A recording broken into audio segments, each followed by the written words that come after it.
Reciban un cordial saludo, amigos, hermanos y ministros, en el nombre de nuestro Señor Jesucristo. Recuerde que estamos con el enfoque del Espíritu Santo, nuestro escultor. El tema que vamos a desarrollar tiene que ver con un solo camino.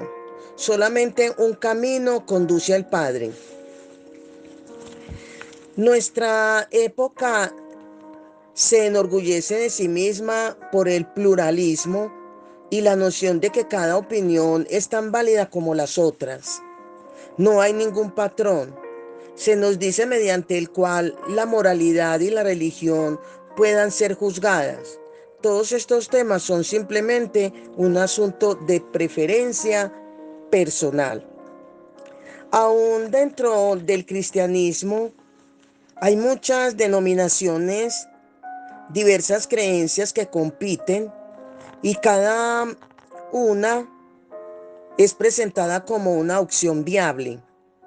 Las religiones orientales se están pluralizando de manera que en el occidente le dan a nuestra nación, por decir, aún más alternativas que compiten con la alianza de los hombres, como la televisión, por ejemplo, con cables, le da al televidente 120 y hasta 200 canales.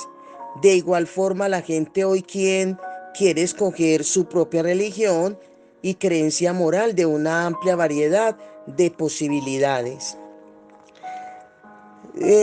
Tu escogencia de una religión o de los valores es tan personal como entrar a una tienda de helados y escoger uno de los 30 o 40 sabores que se vende. Y así como puedes mezclar y escoger tu plato, por decir en un restaurante, la gente toma lo que quiere de las diversas creencias y elabora su propia combinación especial. Una amalgama de religiones orientales, junto con algunas de las palabras de Cristo y el consejo de un psicólogo popular, es mezclada y licuada para formar un credo privado. Estos son alegorías y comparativas que podemos tener en cuenta y que haya un mayor entendimiento en cuanto a la privacidad que tiene el individuo para escoger en cuanto al credo. Así que el mensaje de la actualidad afirma: escoge el camino que tú creas más apropiado. Es como la idea o el argumento concluyente en cuanto a la libertad que hay para escoger su propio credo. Pero aquí en este caso podemos decir que diversos hombres y mujeres escogen los caminos que mejor se ajustan a sus gustos e inclinaciones. Sí, aún en el primer siglo, las multitudes fueron confrontadas por una multitud de opciones o una multiplicidad de opciones. El mundo griego ofrecía su filosofía y experiencia esotéricas, y los romanos tenían sus dioses que prometían poder político. Varias, podríamos ver que aquí en este caso, eh, varias ramas del judaísmo reclamaban tener la versión correcta y de la religión de Abraham. Y cuando apareció Cristo, Él ofreció otra opción, una alternativa inevitable, la de aceptarle o alejarse. Por tanto, es aquí donde les invito a que vayamos a las Escrituras y leamos en San Juan capítulo 6, versículo del 60 al 71, dice: palabra de vida eterna. Al oírlas, muchos de sus discípulos dijeron: dura es esta palabra, ¿quién la puede oír? Sabiendo Jesús en sí mismo que sus discípulos murmuraban de esto, les dijo: ¿esto os ofende? Pues que si viereis al Hijo del Hombre subir a donde estaba primero, el Espíritu es el que da vida, la carne para nada aprovecha. Las palabras que yo os he hablado son espíritu y son vida. Pero hay algunos de vosotros que no creen, porque Jesús sabía desde el principio quiénes eran los que no creían y quiénes le habían de entregar. Y dijo: por eso os he dicho que ninguno puede venir a mí si no le fuere dado del Padre. Desde entonces muchos de sus discípulos volvieron atrás y ya no andaban con él. Dijo entonces Jesús a los 12: ¿queréis acaso iros también vosotros? Le respondió Simón Pedro: Señor, ¿a quién iremos? Tú tienes palabra de vida eterna. Y nosotros hemos creído y conocemos que tú eres el Cristo, el Hijo del Dios viviente. Jesús le respondió: ¿no os he escogido yo a vosotros los 12 y uno de vosotros es diablo? Habla de Judas Iscariote, hijo de Simón, porque este era el que le iba a entregar y era uno de los 12. Si Pedro iba a ser utilizado poderosamente por Dios y él y los otros discípulos tenían que aclarar su lealtad incuestionable a quien habían llegado a conocer como el Mesías y el Rey. Si Cristo era quien proclamaba ser, las lealtades competitivas tendrían que ser desarraigadas del corazón de Pedro. Aquí en este caso, estaban él y los demás discípulos comprometidos completamente con Cristo, ¿o no? Si algunos de ellos tenían la intención de abandonar a su maestro, ¿tendrían la opción de hacerlo? Claro, sí, hay opción, pero equivocadas. La única correcta era la del maestro. Sí estaban completamente comprometidos. Ellos confirmarían su amor y determinación. No habría ningún lugar intermedio. El trasfondo de esta confrontación se encuentra en San Juan capítulo 6, donde Cristo tomó 5 panes y 2 peces y dio de comer a la multitud. Porque es que después de este milagro podemos leer que dice: pero entendiendo Jesús que iban a venir a apoderarse de él y a hacerle rey, volvió a retirarse al monte él solo. Juan 6:15. La multitud amaba a ese hombre, a Jesús, porque podía darles paz les podía dar pan sin ninguna notificación previa. No hay lugar a dudas del motivo por el cual se quería y anhelaban que él fuera rey. Cristo no fue desviado por su popularidad, por la fama, no fue desenfocado. Sabía a qué había llegado a esta tierra: a salvar la humanidad de la condenación. Él hizo una serie de afirmaciones que comprobarían el hecho de que sus admiradores estaban bastante desinteresados en un compromiso espiritual serio. Él, por ejemplo, dijo: ninguno puede venir a mí si el Padre que me envió no le trajere, y yo le resucitaré en el día postrero, según Juan 6:44. La gente estaba ofendida con la idea de que no podía llegar a Dios por sí mismo. La gente pensaba que cada uno, mediante su religión, tradición y costumbre, podían llegar a Dios. El solo hecho de darse cuenta sobre lo que Jesús explicaba, que ninguno podía ir al Padre sino a través de Él. Eso fue una ofensa para ellos, de saber que tenían que depender, en otras palabras, de Jesús. La doctrina que afirma que no podemos llegar por nosotros mismos a Cristo era tan impopular en aquellos días como lo es hoy. Porque mire que hay personas y muchos grupos Están seguros y afirman, desconociendo la palabra, que se puede llegar a Dios de cualquier forma, o se puede llegar a Dios y dicen que hay muchos caminos, pero que todos esos caminos nos conducen a Dios. No, solo hay un camino, que es Cristo. Y para empeorar la situación, Cristo hizo comentarios que eran aún más ofensivos para ellos, cuando dijo: de cierto os digo, que si no coméis la carne del Hijo del Hombre y bebiereis su sangre, no tenéis vida en vosotros.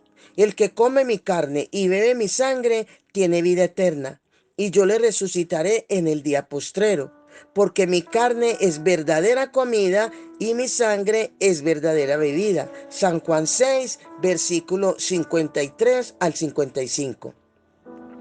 Estas afirmaciones confundían a la multitud. Ellos sabían que el canibalismo era inconsistente con el contenido del Antiguo Testamento, que también enseña que la sangre no debe ser tomada. ¿En qué sentido, por lo tanto, debían ellos comer la carne de Cristo y tomar su sangre? Sería la pregunta. Si hubieran escuchado con más atención, ¿quién? La multitud. Si habrían comprendido que Cristo no estaba hablando literalmente, pues él mismo interpretó sus palabras. El que come mi carne y bebe mi sangre, en mí permanece y yo en él. Como me envió el Padre viviente y yo vivo por el Padre, asimismo el que me come, él también vivirá por mí. San Juan 6, 55 y 57. Cristo estaba hablando acerca de una relación con Él, basada en la fe. A eso se refería. Así como Él vivía y dependía de su Padre, nosotros también debemos vivir dependiendo de Él. Eso es lo que significa comer su sangre y comer su carne y beber su sangre. Lo que es el pan material al cuerpo es la unión con Cristo al alma. Y para mayor claridad, Cristo agrega: es el Espíritu quien da vida. La carne no aprovecha nada. Las palabras que os he hablado son espíritu y son vida. San Juan 6, 63. Aquí en cuanto a la Biblia de las Américas. Habían seguido a Cristo la multitud, lo habían seguido porque Él era capaz de darles el pan material, pero ellos desdeñaban su insistencia de que el pan espiritual del cielo era de importancia primaria. Y aquí podemos leer en San Juan 6:66 cuando dice: desde entonces muchos de sus discípulos volvieron atrás y ya no andaban con Él. No podían aceptar que les enseñara acerca de la necesidad de recibir nutrición espiritual. No lo aceptaban. Estas fuertes palabras para ellos los obligaron a tomar una decisión. Quienes estaban espiritualmente hambrientos podían ponderar las palabras de Cristo y aprender más acerca de su necesidad del pan espiritual.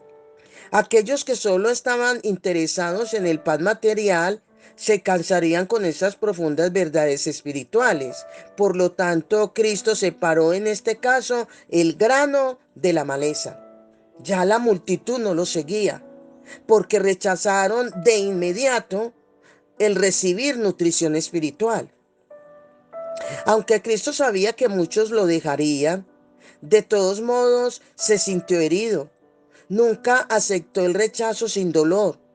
Isaías predijo en el capítulo 53, el versículo 3, diciendo: despreciado y desechado entre los hombres, varón de dolores, experimentado en quebranto, y como que escondimos de él el rostro, fue menospreciado y no lo estimamos. El ser abandonado era difícil, puesto que sentía congoja emocional. Y ahí en Isaías 53:4 dice, ciertamente llevó él nuestras enfermedades y sufrió nuestros dolores, y nosotros le tuvimos por azotado, por herido de Dios y abatido. Jesús sintió penas, sintió dolor, sintió soledad. A medida, ¿por qué? Porque es que Jesús era aquí en la tierra 100% humano, 100% hombre. Se colocó en la posición natural de nosotros para podernos entender. A medida que se dispersaba la desanimada y airada multitud, Jesús se dirigió a los 12 diciendo, ¿queréis acaso iros también vosotros? Juan 6, versículo 67. La pregunta muestra que Cristo tenía la esperanza de que los discípulos no se fueran con la multitud voluble, y no fue defraudado. Pedro, frente a esta pregunta, lanzó otra pregunta que debería clavarse como una flecha en cada corazón humano. Señor, ¿a quién iremos? Tú tienes palabras de vida eterna. Y nosotros hemos creído y conocemos que tú eres el Cristo, el Hijo del Dios viviente. De hecho, Pedro estaba diciendo, tal vez, en otras palabras, tal vez a la gente no le guste lo que tú estás diciendo, pero ¿qué otras opciones tenemos? ¿Quién es mejor maestro? ¿Quién es mejor salvador? ¿Quién conoce a Dios mejor que tú? No hay ningún otro, no hay ningún otro, ni hay ningún sitio a donde ir. Cristo no tiene rivales, no. Así como una persona no puede caminar en dos direcciones simultáneamente, tampoco nuestros corazones pueden estar divididos. Quizás Pedro no era consciente de las implicaciones de sus comentarios, pero de él podemos deducir que la verdad tiene tres características. Y esas características las veremos en otro estudio que tiene que ver con la verdad es consistente, la verdad es universal y la verdad está arraigada en la evidencia. Amén. Bendiciones, bendiciones.